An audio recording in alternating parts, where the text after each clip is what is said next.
Good morning, everyone.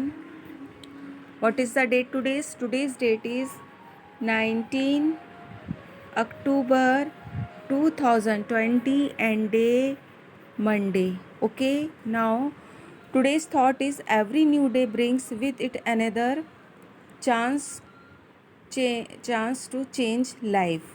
Okay, it's means हर नया दिन अपने साथ जीवन को बदलने का एक और मौका लेकर आता है. Okay, now today we are going to start 20 chapter of SST, that is the early human beings. Okay, in this video we will explain this chapter. Okay, chapter number 20 the early human beings मतलब आदि मानव, पहले का मानव. So let's start chapter. The early human beings lived in thick jungles along with dangerous wild animals. See the pictures. इस pictures को देखिए. जो अर्ली ह्यूमन बींग्स, जो पहले का मानव था, आदि मानव, बहुत पहले का, तो वो कहाँ रहता था? थिक जंगल मतलब घने जंगलों में रहता था. डेंजर्स वाइल्ड एनिमल्स, जंगली जानवरों के साथ अकेला वो रहता था. They were afraid to big and french animals, वह बहुत ही डरावने और भयानक एनिमल्स के साथ वह रहता था. They lived a harsh life, उसकी जो लाइफ थी वो कैसी थी? कठोर थी. There were no light, no cooked food, no transport in their life, यानी ना वह उसके पास वहाँ ना लाइट थी उस समय, ना पकाने के पका हुआ उसके पास खाना था, और ना ही ट्रांसपोर्ट थे देयर लाइफ, मतलब ट्रांसपोर्ट यानी कोई भी वाहन उसके पास उस समय नहीं था. तो जो आदि मानव था वो बहुत घने जंगलों में जंगली जानवरों के साथ रहता था, वो भी बहुत भयानक और बहुत ही डरावने जानवरों के साथ. और उनकी जो लाइफ थी वो बहुत कठोर थी. ना उनके पास लाइट थी, ना पका हुआ खाना था, ना ही कोई ट्रांसपोर्ट की वहाँ पे सुविधा थी. Shelter. They lived in caves and on the branches of tree. वह कहाँ रहता था? जो ट्रीज़ के ब्रांचेस होते थे उनकी केव्स यानी क्या होता है? गुफा. जो पेड़ की जो ब्रांचेस होती थी उनकी वह गुफा बनाकर उसमें रहता था. They moved from one place to another in search of food, और वह एक स्थान से दूसरे स्थान पर सर्च ऑफ फूड यानी खाने की तलाश में वो एक स्थान से दूसरे स्थान पर जाता था. They did not have permanent shelter, मतलब उसके पास कोई परमानेंट शेल्टर, एक परमानेंट छत नहीं थी.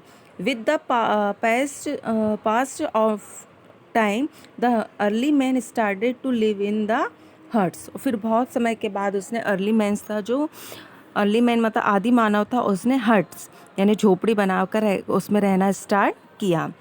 नेक्स्ट पॉइंट है ड्रेसेस, यानी वो क्या पहनते थे? The early human beings use the leaf of plants and skin of animal to cover their bodies. जो अर्ली ह्यूमन बींग्स थे वो जो प्लांट्स यानी जो पेड़ पौधे होते थे उनकी जो प्लांट्स के वो लीव पत्तियों की को अपने स्किन से, और जो एनिमल्स की जो कवर होते थे, एनिमल्स यानी जानवरों की जो खाल होती थी उससे वो अपनी बॉडीज़ को कवर करते थे. यानी वो प्लांट्स की जो लीव्स होती हैं और जो एनिमल्स की खाल होती हैं उनको उनके वह अपनी उससे अपनी बॉडी को कवर करते थे. नेक्स्ट पॉइंट है टूल्स. टूल्स यानी होते हैं औजार. Early man used stone tools for hunting animals. जो अर्ली मैन्स था, जो स्टोन यानी पत्थर के जो स्टोन्स होते थे उससे वह एनिमल्स का शिकार करता था. These tools were sharp edge, जो टूल्स होते थे पत्थरों के वो बहुत ही तेज़ धारदार होते थे. Spear was one of the tools used by them, है ना, मतलब वो इन टूल्स से उन जंगली जानवरों का वो शिकार करता था. नेक्स्ट पॉइंट है आपका food. The early human beings use raw fruits and animals flesh to eat. जो अर्ली ह्यूमन बींग्स थे वो रॉ फ्रूट्स एंड एनिमल्स यानी कच्चे कच्चे फ्रूट्स, जो रॉ फ्रूट्स होते थे और एनिमल्स, उनको कच्चा ही खा जाते थे। उस समय उनके पास पकाने का कोई भी साधन नहीं होता था। दे यूज्ड शार्प इंगेज stone and tools to hunt animals.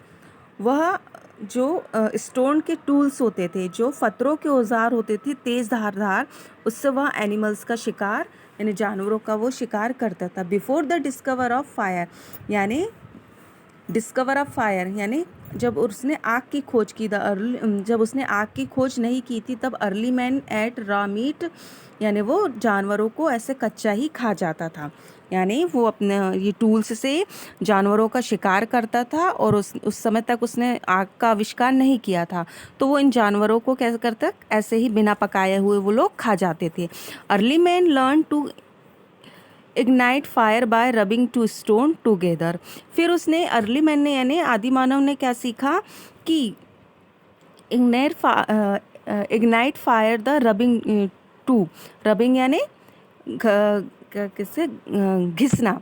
फिर उसने क्या किया कि जो स्टोन होते थे, उसने 2 स्टोन लिए और उसको रगड़ा, है ना, रबिंग यानी रगड़ा, तो उसमें से क्या निकली, फायर निकली। इस तरीके से उसने क्या किया, आग का आविष्कार किया। उसने 2 पत्थर लिए और उसको रबिंग करना यानी रगड़ना शुरू किया, तो जो उसने उसको रगड़ा तो उसमें से क्या निकली, फायर, फायर मतलब आग, तो उसने फिर आग का आविष्कार किया। Discover of fire, the early human beings worshipped fire as god. वह But very soon they had realized that the fire kept away the wild animals and saved them in cold weather.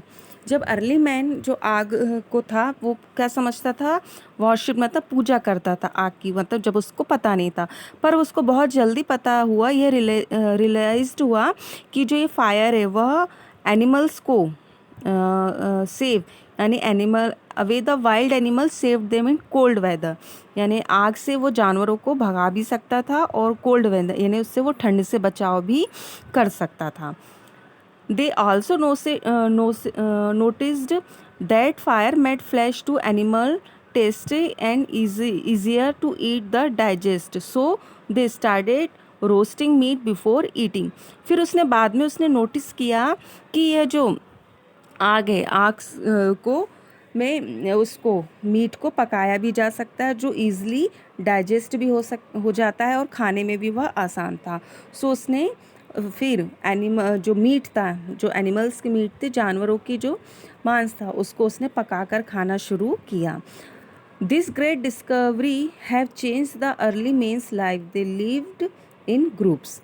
बाद में यह में change हुआ, फिर वो ऐसे early men's कैसे रहने लगे, ग्रुप्स में रहने। Have change the early men's life मतलब उसने आग के बाद उसकी जो लाइफ है वो काफ़ी चेंज हो गई, है ना, और वो सब कैसे ग्रुप में रहने लगे। सो स्टूडेंट्स, आपका यह 20 चैप्टर फिनिश हुआ। Okay, thank you, have a nice day.